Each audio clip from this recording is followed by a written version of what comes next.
그런데 검찰은 지금 어떻습니까? 검찰은 지금 공수처에다가 윤석열 좀 빨리 넘겨라 이렇게 지금 요구하고 있어요. 원래 공수처하고 검찰 간에는 사실상 서로 수사기관들을 조율을 했단 말이에요. 전체 구속 이후에 기소까지 한 20일 정도의 기간을 공수처가 10일을 쓰고 검찰이 10일 정도 쓰기로 했단 말이죠. 그런데도 지금 검찰이 공수처에 윤석열을 빨리 넘기라고 하는 거는 지금 윤석열이 공수처의 조사에는 지금 출석 불응하고 응하지 있지 않냐.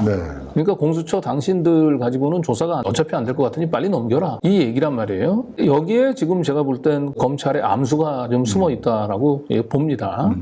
사실상 경찰한테 김용현을 뺏길까봐 막 심우정이 몸이 달아가지고 그 밤에 SOS를 치고 막 이렇게 해서 힘들게 김용현을 스스로 그 검찰에 자기 발로 걸어 들어오게 했단 말이에요. 마찬가지로 윤석열이 그 공수처에서 뭔가 입을 여는 것이 지금 검찰 입장에서는 좀 두려운 것 같아요.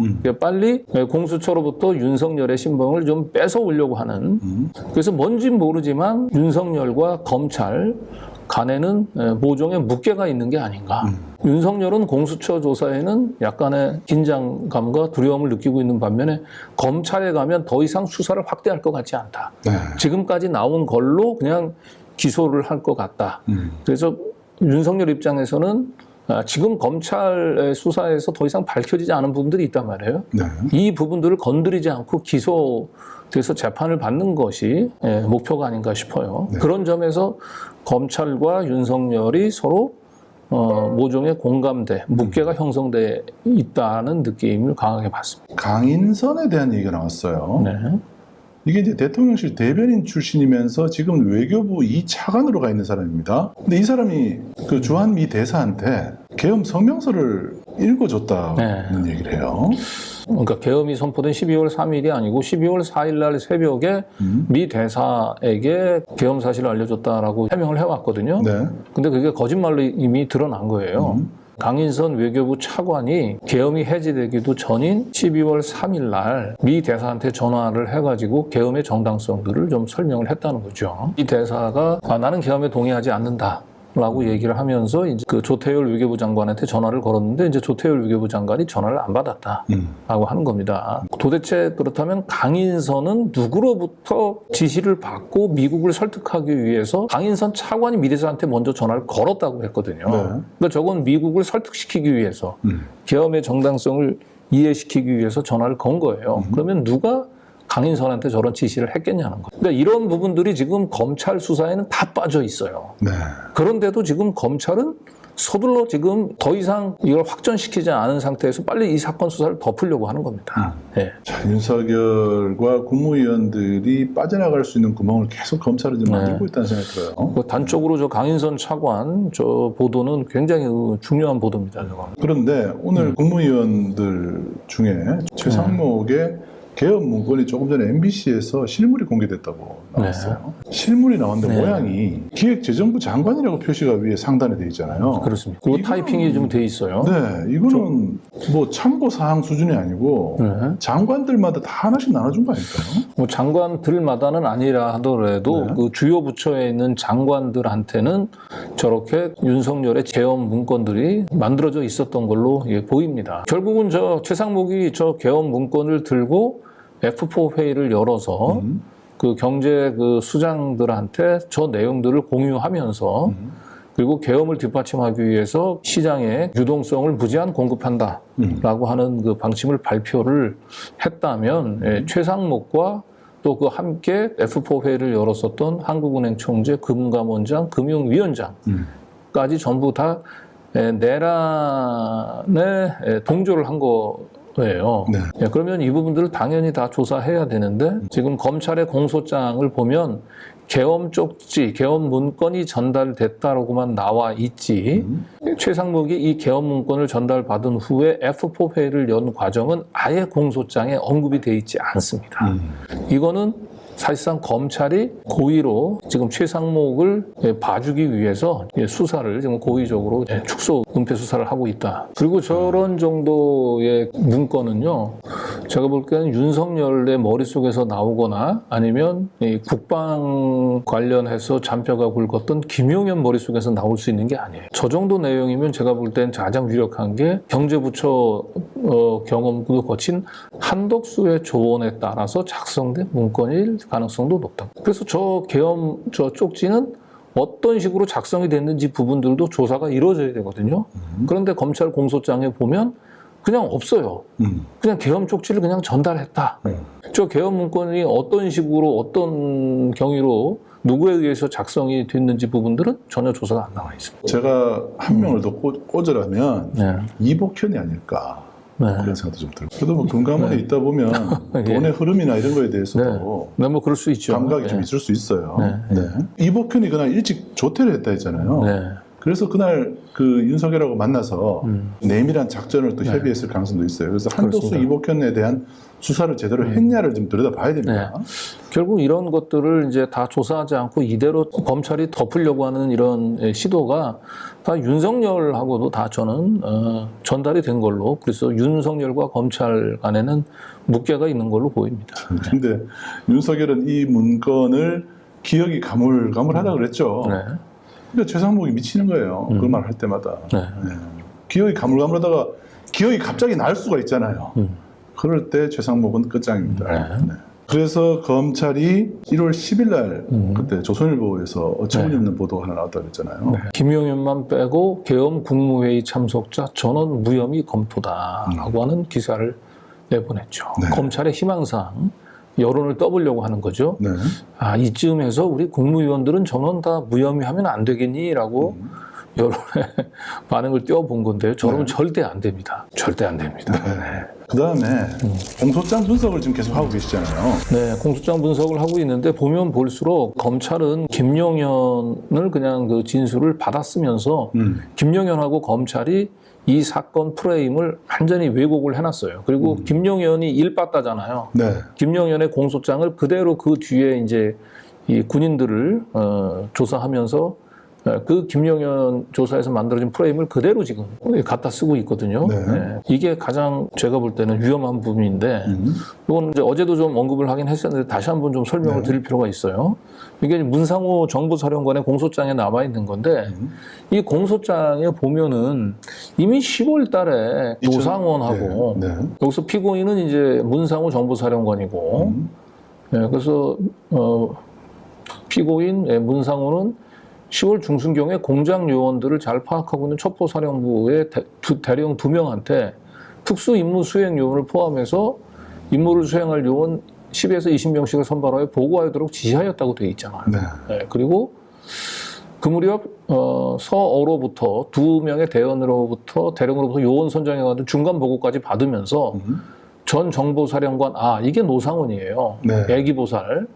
노상원이 지시하는 일이 있으면 잘 도와주는 취지로 지시했고, 이미 10월 달에 계엄에 대비해서 계엄을 수행하는 데 필요한 특수 임무 수행 요원까지 이미 다 준비 작업에 들어간 겁니다. 이미 10월 달에 계엄은 결정된 거예요.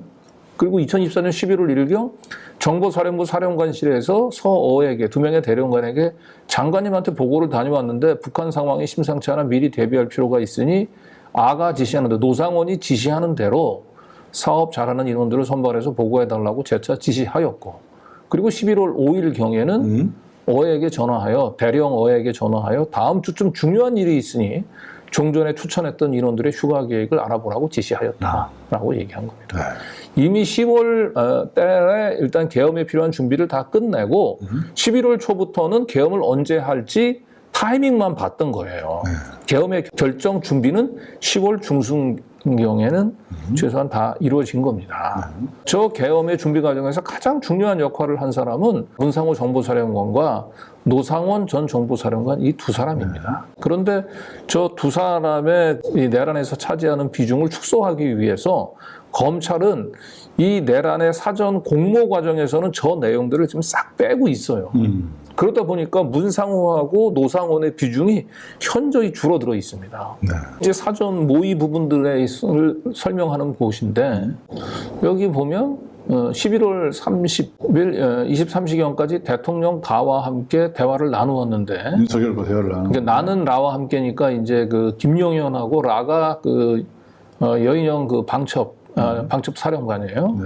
함께 대화를 나누는데 그 자리에서 대통령, 국무위원과 감사원장 등의 탄핵을 추진하고 대통령이 추진하려는 사업의 예산을 삭감하는 야당을 비판하며 내가 어떻게 해야 할지 모르겠다. 헌법상 비상조치권, 비상대권을 써야 이 난국을 해결할 수 있다고 말하였고 이에 여인영, 김영윤은 대통령이 곧 비상계엄을 선포할 것임을 확신하게 되었다. 말이 안 맞는 거잖아요. 이미 10월 말에 사람들까지 다 뽑아놨는데 네. 무슨 11월 30일 가서 대통령이 이제 계엄을 할 것을 확신했다라고 얘기하는 게 좀 말이 안 되잖아요. 계엄은 이미 하기로 했는데 네. 마치 나중에 결정한 것처럼, 네. 그죠? 임박해서 결정한 것처럼 그렇게 네. 그래서 저 야당의 입법 독주 때문에 윤석열이 벼르다가 그 계엄을 한 것처럼 하는데 사실은 그게 아니라는 거죠. 저거는 김용현하고 검찰이 서로 머리를 맞대고 쓴 거예요. 그래서 가능하면 우리 윤석열 대통령이 계엄을 할 수밖에 없었던 그 정당성들을 최대한 살려주기 위해서 결국 야당의 입법 독주가 계엄을 추동하게 된 가장 근본적인 원인인 것처럼, 배경인 것처럼 저렇게 의도적으로 사실상 프레임을 만든 겁니다. 제가 볼 때는. 지금 그래서 윤석열은 이 서울구치소에서 공수처에 안 끌려가려고 지금 그래서 길을 쓰고 있는 겁니다. 자, 그래서 지금 이런 과정을 통해서 그 검찰이 숨기려고 하는 게 뭔가를 좀 추론해 보면 아까도 봤지만은 이 계엄에 있어서 가장 중요한 사전 모의는 10월 달에 계엄 당일날 그 계엄이 선포가 되면 선관위 직원들 또 선관위 서버를 확보할 수 있는 특수임무 요원들 선발을 마친 것. 이게 굉장히 중요한 거란 말이에요. 그런데 그 부분들을 사전 모의 과정에서는 빼버렸다고요. 그건 아까도 누누이 얘기했지만 노상원, 전 정보사령관 노상원의 역할을 굉장히 축소시키려고 하는 거다라고 보여집니다. 노상원을 검찰이 유독 축소를 시키려고 하는 이유를 한번 유추를 한번 해봐야 됩니다. 노상원은 한마디로 무속인이잖아요. 네. 그리고 노상원이 무속인이다라고 얘기한다면 김건희예요. 그러니까 결과적으로 검찰은 이 내란 사태에 있어서 김건희 씨가 개입됐다는 사실을 숨기기 위해선 노상원의 존재를 축소해야 돼요. 네. 결국은 윤석열도 숨기고 싶은 거는 결국 그 윤석열의 지휘부는 김건희거든요. 나는 구속이 되더라도 지휘부는 보호해야 된다는 생각이 있는 거예요. 네. V0는 지키자. 네. 네. 그리고 검찰 입장에서는 뭔지 모르지만 제가 볼 땐 이 노상원을 김건희하고 자주 만났고 그 과정에서 검찰 쪽 인사도 자주 접촉했을 거로 보여요. 네. 왜 그러냐면 부정선거 의혹을 조사하는 거에 검사들이 필요했고 그래서 검사들이 가지고 있었던 사건 기록들을 계엄을 한 달 전 앞두고 한 달이 아니죠. 한 10여일 정도 앞두고 중앙선관위를 관할하는 안양지청에 보냈잖아요. 네. 예. 이게 그 검찰 심우정 검찰총장이라든지 아니면 당시 이창수 서울중앙지검장의 승인 없이 이렇게 사건 기록이 서울중앙지검에 있는 기록이 가겠냐고요. 안양지청으로. 네. 그리고 스스로 여인영 방첩사령관이 계엄 당일날 그 밑에 있는 정성호 1처장한테 합수부의 이 수사단, 부정선거를 조사하는 이 수사단이 이제 뭐 구성이 될 텐데 여기에 검찰과 국정원이 올 거다. 그러니까 그들을 잘 협조를 하라고 지시까지 했단 말이에요. 네. 그래서 이 노상원이 그 핸들링하고 있었던 이 부정선거 관련한 수사 2단 구성과 관련해서는 검찰이 개입되어 있는 거예요. 이게 이번 계엄에 있어서 굉장히 저는 핵심이라고 보는데 검찰은 이걸 지금 곁가지로 지금 공소장에서 보면 밀어내고 있어요. 제2수사단 얘기겠지. 네. 그것들을 다 축소하고 있죠. 네, 축소하고 있는 겁니다. 그리고 거기에 제가 볼 때는 노상원 주요 개입이 되어 있고 노상원은 김건희하고 개입이 되어 있다. 그러니까 윤석열은 김건희를 지키려고 하는 거고 검찰 조직에서는 심우정 검찰총장을 비롯한 검찰 수뇌부의 개입 사실을 숨기려고 양자가 그런 이해관계가 맞아떨어지면서 더 이상 그 내란 수사를 윤석열 구속을 계기로 해서 더 이상 확전하지 않는 그런 묵계가 윤석열과 검찰 간에 지금 있는 게 아닌가 저희는 강하게 의심을 합니다. 네. 자, 이 기사가 이게 작년 12월 24일에 나온 기사거든요. 네. 노상원 정계를 봐준 무속인이 윤석열 생년월일은 네, 윤석열의 사주는 얘기를 했는데 뭐 김건희 사주는 얘기하지 않았다라고 얘기하는 건데요. 예. 저는 김건희 사주는 극비죠. 예, 쉽게 언급을 할 수는 없는 거죠. 근데 어쨌든 저 무속과 관련해서는 김건희 씨가 윤석열은 그냥 자기 어린아이와 같은 존재로 취급을 하잖아요. 영적인 세계에 있어서는 완전히 김건희하고 윤석열의 관계는 부모 자식 간의 관계예요. 네.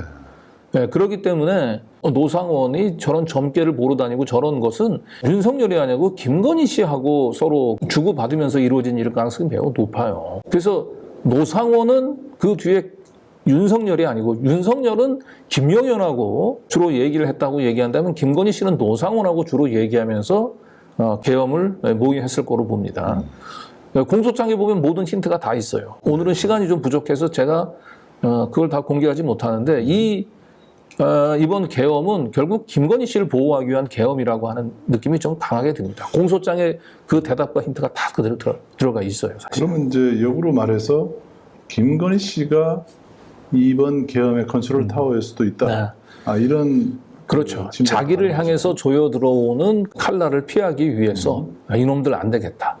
그냥 계엄으로 한순간에 엎어야지 라고 생각을 했고 그 검찰 조직에 자기 말을 잘 듣는 심우정과 이창수 서울중앙지검장 라인들만 동원을 해서 계엄을 저는 준비한 걸로 보입니다. 지금 이제 좀 뭔가 좀 이해가 좀 많이 됩니다. 왜 저자들이 대통령이 구속된 상황에서도 내란 상황이 종료되지 않고 계속 뭔가 지금 불안한 상황들이 계속 이어지는지 어떻게 보면 그 빌런, 최종 빌런, 막판 빌런이 아직은 잡히지 않고 있는 거예요. 그렇죠. 네. 그러니까 우리가 최상병 사건도 쭉 타다가 윤석열이 그 최종 배운 줄 알았더니 김건희 씨가 팍 갑툭튀 나왔잖아요. 이 내란도 마찬가지일 거예요. 저는 이거 쭉 하다 보면 윤석열이 내란 수괴인 줄 알았는데 진짜 수괴는 사실 김건희 씨가 나올 가능성이 높고 그건 특검으로밖에 못 밝힐 것 같아요. 그럴 것 같아요. 이건 왜냐하면 검찰에서도 그렇고 공수처에서도 그렇고 결국 지금 공수처도 윤석열에 대해서 검찰에 그냥 넘겨줄 수 없다고 지금 강제 구인까지 하려잖아요. 요거는 지금 김건희 씨 관련해서 뭘 쥐고 있는 게 아닌가 공수처가.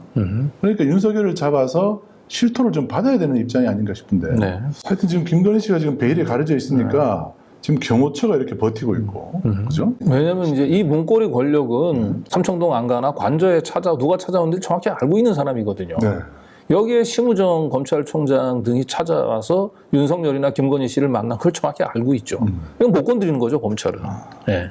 그럴 가능성이 저는 아주 높다고 봅니다. 그래서 지금 공수처가 윤석열과 김건희 못 만나게 하고 있는 거 아닌가. 윤석열이 변호인을 제외하고는 접견을 금지하겠다 그랬잖아요. 그렇습니다. 왜냐하면 윤석열하고 김건희가 지금 입을 맞춰서 사건을 조작해버리거나 증거를 인멸해버리면은 김건희로 이어지는 라인이 차단될 수가 있어요. 그래서 지금 검찰과 그 공수처 간의 그 수사 주도권 경쟁은 궁극적으로는 김건희 씨 때문이 아닐까라고 생각이 됩니다. 김건희 씨 내가 내란 개입 사실을 밝혀내려고 하는 공수처 그리고 그걸 숨기려고 하는 검찰.